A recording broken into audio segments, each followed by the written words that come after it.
नमस्कार, आपका स्वागत है मेरे चैनल हिंदी ज्ञान गंगोत्री में। आशा करती हूँ कि एग्ज़ाम समय में आपको मेरे ये वीडियो काफ़ी काम आ रहे होंगे। आज हम पढ़ने जा रहे हैं नमक का दरोगा। इस कहानी के लेखक है प्रेमचंद। प्रेमचंद जी के बारे में कौन नहीं जानता। प्रेमचंद जी का जो जन्म है वो 31 जुलाई 1880 को बनारस के लम्मी गांव में हुआ। उनका वास्तविक नाम धनपत राय था। उन्होंने कई वर्षों तक स्कूलों में अध्यापन का कार्य किया, लेकिन 1921 में असहयोग आंदोलन में उन्होंने अपनी नौकरी छोड़ दी। लेकिन उपजीविका चलाने के लिए उन्हें पत्रकारिता का सहारा लेना पड़ा और उन्होंने जन जागरण, हंस तथा माधुरी पत्रिकाओं का संपादन किया। पूर्व में प्रेमचंद जी ने नवाब राय के नाम से उर्दू में लेखन कार्य किया और सोजे वतन यह उनका कहानी संग्रह था जिसे सरकार ने जब्त कर लिया था। फिर उसके बाद उन्होंने हिंदी में लेखन कार्य शुरू किया। लगभग 300 कहानियाँ लिखी। बड़े घर की बेटी, नमक का दरोगा, ईदगाह, बड़े भाई साहब, पूस की रात, मंत्र, नशा, कफन आदि उनकी प्रसिद्ध कहानियाँ रह चुकी हैं। इसके बाद दर्जनों उपन्यास उन्होंने लिखे। प्रेमाश्रय, रंगभूमि, कायाकल्प, निर्मला, गबन, कर्मभूमि, गोदान यह उनका सर्वश्रेष्ठ उपन्यास रहा है। प्रेमचंद जी का लेखन कार्य उस समय की समस्याओं को दर्शाने वाला था, सत्य पर आधारित था। उन्होंने अस्पृश्यता, हिंदू मुस्लिम, स्त्रियों की दुर्दशा, कुरीतियाँ, आडंबर, इस प्रकार इन सब समस्याओं पर लेखन कार्य किया। उनकी मृत्यु 8 अक्टूबर 1937 में हुई। नमक का दरोगा, इस कहानी में मुंशी प्रेमचंद एक बहुत ही ईमानदार पात्र है और इस ईमानदार पात्र को ईमानदारी की क्या सज़ा मिलती है और क्या उपहार मिलता है, इसके बारे में बताया गया है। जब मुंशी प्रेमचंद नौकरी के खोज में मुंशी वंशीधर नौकरी के खोज में रहते हैं, तब उनके बूढ़े पिता समझाते हैं कि नौकरी में ओहदा एक पीर की मज़ार के समान होता है। निगाह चढ़ावा चादर पर होनी चाहिए। काम ऐसा हो जहाँ कुछ ऊपरी आय हो। सारा घर ऋण से भरा हुआ है। ऋण मतलब कर्जे से। और लड़कियाँ जल्दी जल्दी बड़ी हो रही है। तो इस प्रकार से उनके पिता उन्हें रिश्वत लेने का पाठ पढ़ाते हैं। लेकिन जो मुंशी वंशीधर है वो बहुत ही ईमानदार है। तो वो कुछ ना कहते हुए बूढ़े मुंशी ने कुछ इस प्रकार के उपदेश दिए, आशीर्वाद दिया और बेटे को रुखसत किया। मुंशी वंशीधर अच्छे शकुन से निकले।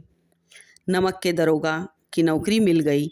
उस समय नमक का नया विभाग बना था और ईश्वरदत्त वस्तु के व्यवहार को निषिद्ध कर दिया गया था, जिससे लोग चोरी छिपे इसका व्यापार करने लगे थे। थोड़े ही समय में मुंशी वंशीधर ने अच्छी धाक जमा ली थी। अभी लगभग 6 महीने बीते होंगे कि एक रात दरोगा जी को यमुना के पुल की गाड़ियों के पार होने की गड़गड़ाहट सुनाई दी। उन्हें लगा कि पुल से कोई गाड़ियाँ पार हो रही है। वो समझ गए ज़रूर कुछ गोलमाल है। उन्होंने वर्दी पहनी, जेब में तमंचा डाला, तमंचा ने बंदूक, जमादार को साथ लिया और घोड़े पर सवार हो पुल पर आ गए। गाड़ियों की एक लंबी कतार पुल से गुजर रही थी। पूछताछ करने पर उन्हें मालूम हुआ कि ये जो गाड़ियाँ थी वो प्रतिष्ठित जमींदार पंडित आलोपीदीन की थी। उनमें नमक भरा हुआ था और वो कानपुर जा रहा था। दरोगा जी ने गाड़ियाँ रुकवा ली। पंडित आलोपीदीन को बुलाया।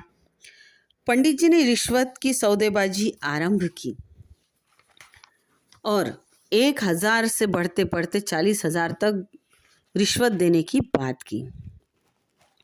लेकिन ईमानदारी की नई उमंग पर दौलत का यह जुनून न चढ़ सका। दरोगा जी ने कहा, 40 लाख भी दोगे तो छूट नहीं पाओगे। तो इससे समझ में आता है कि जो बंशीधर थे वो कितने ईमानदार थे। उन्होंने पंडित जी को हिरासत में ले लिया। दूसरे दिन पंडित आलोपीनाथ के हाथों में हथकड़ियाँ पहनी, कांस्टेबल के साथ अदालत पहुँचे। हृदय क्षोभ और ग्लानि से टूक टूक हुआ। शर्म से गर्दन झुकी जा रही थी, किंतु अदालत पहुँचते ही उनके अगाध धन ने वकील और मजिस्ट्रेट खरीद लिए थे। चौकीदार और चपरासी तक को अपने पक्ष में ले लिया था। बहुत जल्द मुकदमा समाप्त हो गया। पंडित आलोपी दिन बेदाग बरी हो गए और मुंशी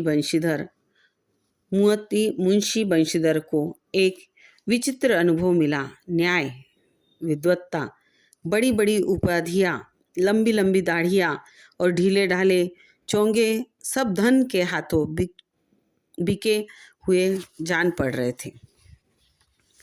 तब मुंशी वंशीधर घर पहुँचते हैं। बूढ़े पिता ने जब यह सुना तो सिर पीट लिया। बेटे की ईमानदारी और कार्यपरायणता पर वे आग बबूला हो उठे। पछता कर हाथ मलते रहे। खूब डांट डपट की। माँ की तीर्थ यात्रा अब तो धरी की धरी रह गई थी। पत्नी ने कई दिनों तक तो बात ही नहीं की। अभी लगभग 1 सप्ताह गुजरा होगा कि पंडित आलोपी दिन कई नौकर चाकरों के साथ एक सजे हुए रथ पर मुंशी जी के घर पहुँचे। बूढ़े पिता ने दौड़कर अगवानी की और अपने बेटे की हरकतों पर क्षमा मांगी।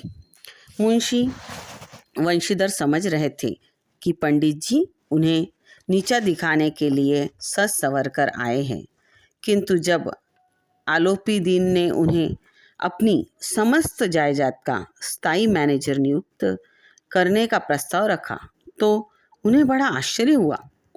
मुंशी वंशीधर ने अपने आप को इस पद के सर्वथा अयोग्य कहकर इनकार कर दिया।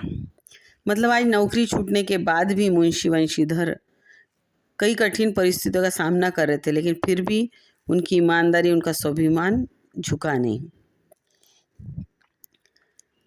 किंतु पंडित आलोपी दीन ने जब बहुत अधिक आग्रह किया तो मुंशी वंशीधर इसे टाल न सके और मैनेजरी के कागज पर दस्तखत कर दिया